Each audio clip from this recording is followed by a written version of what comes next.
Tonight, we're bringing you intelligence that the mainstream media won't touch. Just 12 days before Donald Trump's historic return to the White House, dark forces are mobilizing to stop it.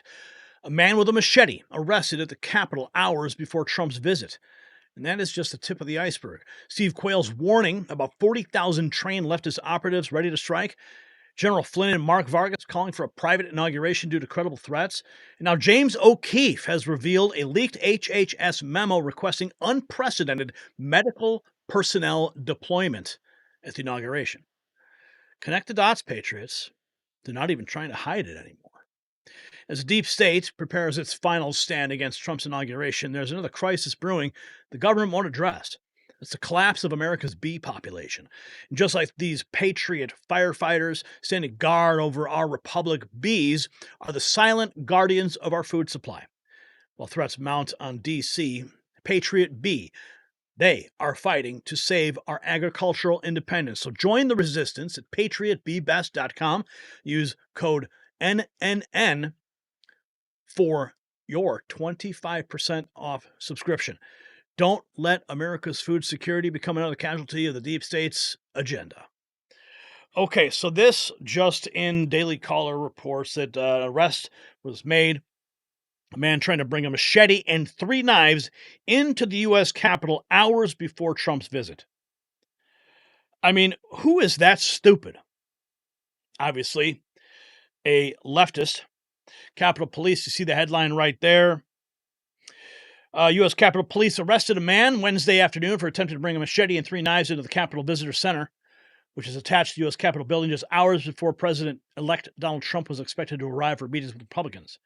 Capitol Police released a statement saying he was arrested just after 2 p.m. Eastern. Officers spotted the machete and 3 knives together in the man's bag as he was trying to enter the CVC. He was arrested and charged with carrying a dangerous weapon. So, they are not hiding it anymore. And then I stumbled upon this. And I'm going to get to this breaking news from James O'Keefe and some strange insurance company moves. But you know what? Let's get to Mark Vargas here, because I know we played this the other day, but Mark Vargas, he's an inside man. He is one of the architects of the Roger Stone commutation, the pardon. He's also one of the architects of the Rod Blagojevich commutation. So Vargas knows what he's talking about. He's a former member of the Department of Defense. I know him personally. He's been here in the studio, and I mean, the guy swam in Saddam Hussein's swimming pool in Iraq after we claimed that land. Okay, so that I'll tell you, that's how far this guy goes.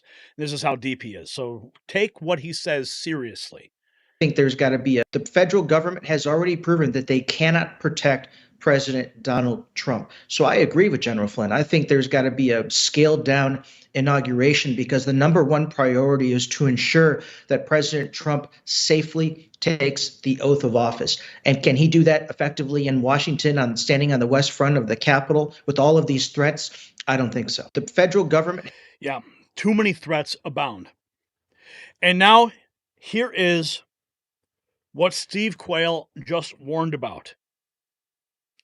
Let me make this clear. We are under a communist regime, in my opinion, and every communist revolution is based on armed conflict. And what my sources are saying is there's close to 40 to 50,000 trained leftists, and those are people that hate the country, that want revolution, that are ready to go into action prior to the 20th inauguration. That's a big deal, ladies and gentlemen. Everybody wonders, well, why is everyone silent? They're waiting for the quintessential contact point to basically make their move. And ladies and gentlemen, we are watching absolutely the takedown and the placement of the troops that hate our guts. And it's too late. And I mean look at what happened with the open borders. And kudos to President Trump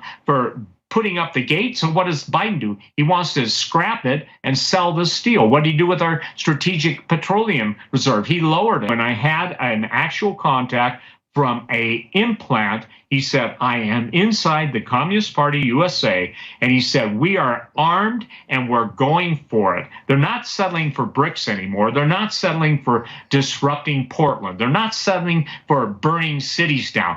They're going for gold. And in their mind, gold are the people that are withstanding their takeover and takedown. Now, look at what Biden just did. I'm conscious of the time that he just, in essence, he laid waste to the U.S. military. The whole woke drove it broke. And now we don't have what we used to have to even defend the country. Let me make. Now, think about what he's saying there. At the last Trump inauguration in Washington, D.C., all hell broke loose. They were burning limousines in the streets. They were rioting. Antifa went absolutely nuts, and he's with bricks and firebombs. What Steve Quayle is warning is even worse, saying this time they are not going to hold back. And I wouldn't put it past them to amplify their threats, given everything that we've seen. James O'Keefe, this is the internal memorandum distributed by Derek Justad, the executive director for the VHA Office of Emergency Management, requesting medical personnel ahead of the 2025 presidential inauguration. Here is the memo. And James O'Keefe exposing it. But now this woman here, well, we're going to play her remarks in a moment. But what she points out, in the insurance industry, a curious change was made in documents requiring their responsibility for coverage. Oh, wait till you see what she has to say. It'll blow your freaking mind. But before we get to that, let's hear James O'Keefe, Veterans Affairs Insider, reveals HHS memo detailing unprecedented presidential inauguration medical personnel support deployment request. And quote right there, what concerned me was that this has never been requested before, especially not from HHS. Listen. An internal memo from the Veterans Administration surfaced containing an unusual request: support for the upcoming presidential inauguration. A high-level source inside the Department of Veterans Affairs has disclosed a memo from the Executive Director, Office of the Emergency Management within Veterans Affairs. The source inside the VA said the source deployment request did not occur for the last two inaugurations. We spoke to the source inside the VA to ask if this is something that's typical. So can you just talk a minute about this being typical or not typical within the VA, them doing these sorts of things for the past few inaugurations? What concerned me was that this has never been requested before, especially not from HHS. What we have, what I saw to me was a little bit unnerving. I've been in the VA for several inaugurations, and this was the first time they have ever asked for DEMS personnel. First time they've ever asked for personnel. For an inauguration, yes. Why do you think that is? I have no idea. That's why I decided to send that memo to you, because I believe that there's something unnerving about it. I'm not 100% sure, but my gut says this is not normal, and it's not. The memo details a formal request from the U.S. Department of Health and Human Services Administration for Strategic Preparedness and Response, or ASPR. It calls upon the Veterans Administration to provide critical medical support for the event. Specifically, they sought the deployment of paramedics, registered nurses with expertise in emergency and medical surgical care, and licensed medical practitioners, including MDs, DOs, NPs, PAs, specializing in emergency medicine. The memo is signed by Derek Justad, who is the Executive Director for the VHA Office of Emergency Management. We ask, is this request part of a standard protocol for inaugurations, or is there a specific reason for the heightened medical readiness?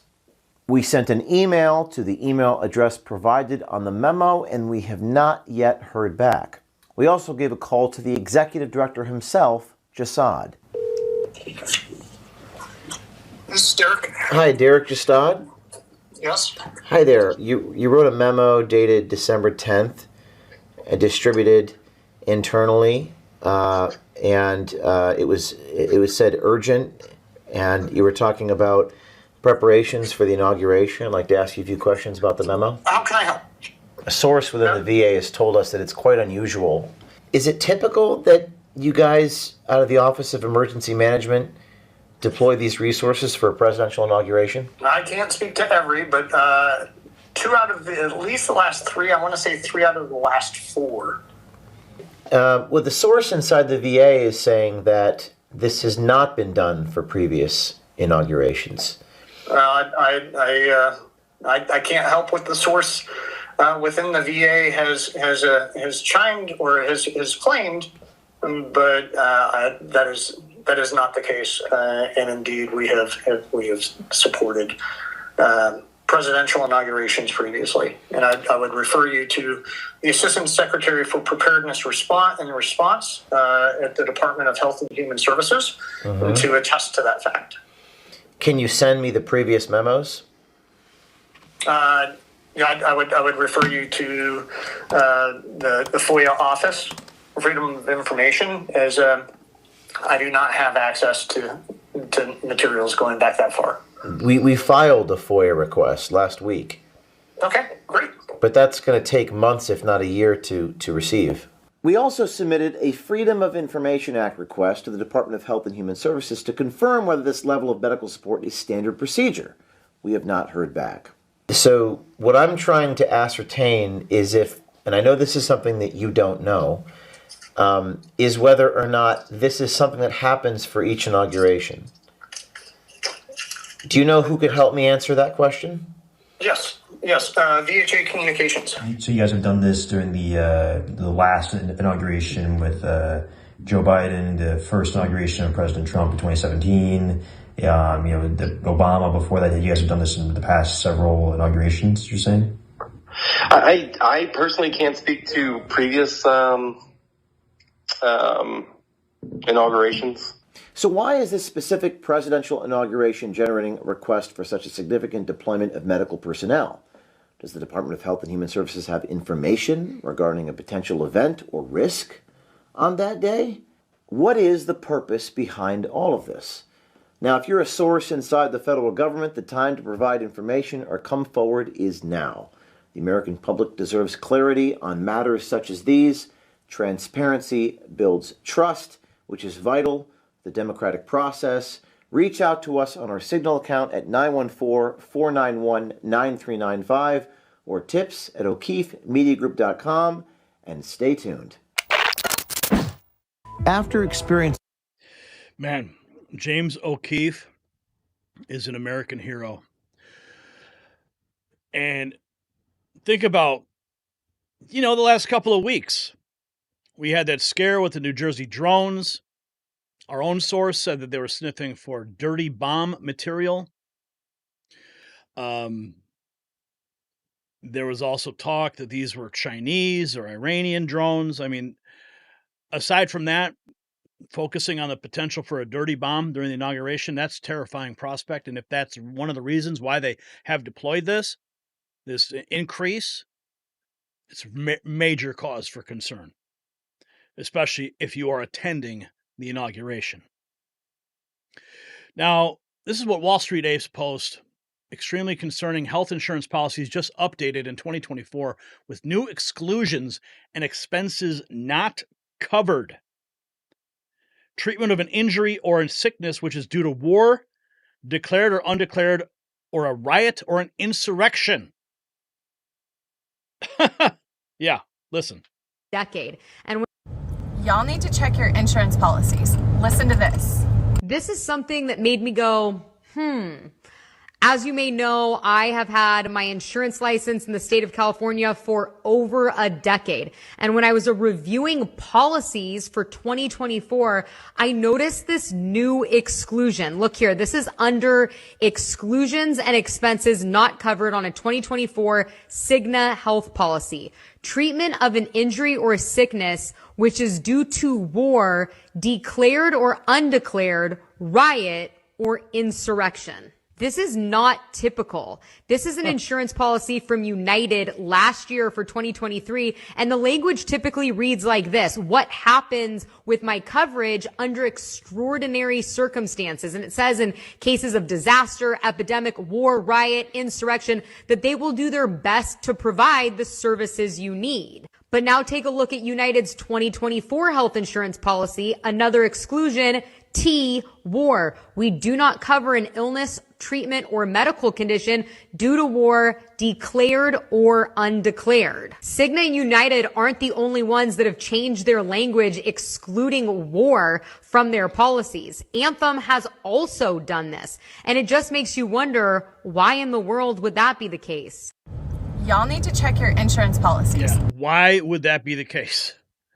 So all the insurance companies are now updating their policies that if you are injured due to war or insurrection or civil unrest, nope, we're not going to cover. We're not going to cover you. Then you got the HHS memo that declares that we need more medical personnel on site for the inauguration.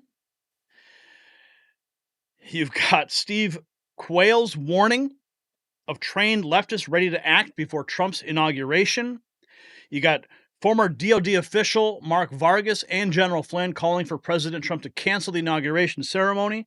You got this guy getting caught at the Capitol trying to bring a machete and 3 knives. Folks, be fully aware these next 12 days. The evidence is overwhelming. Patriots, Veterans Affairs insiders leaking memos about unprecedented medical preparations, Capitol Police on high alert, General Flynn warning about the risks of a public ceremony, the same deep state that orchestrated the Russia hoax, pushed COVID lockdowns, and weaponized the DOJ is making its final desperate move. But here is what keeps the elites up at night. What happens when millions of patriots show up to defend Trump's rightful return to power? Stand ready with our limited edition MAG Avengers gear at shop.nextnewsnetwork.com.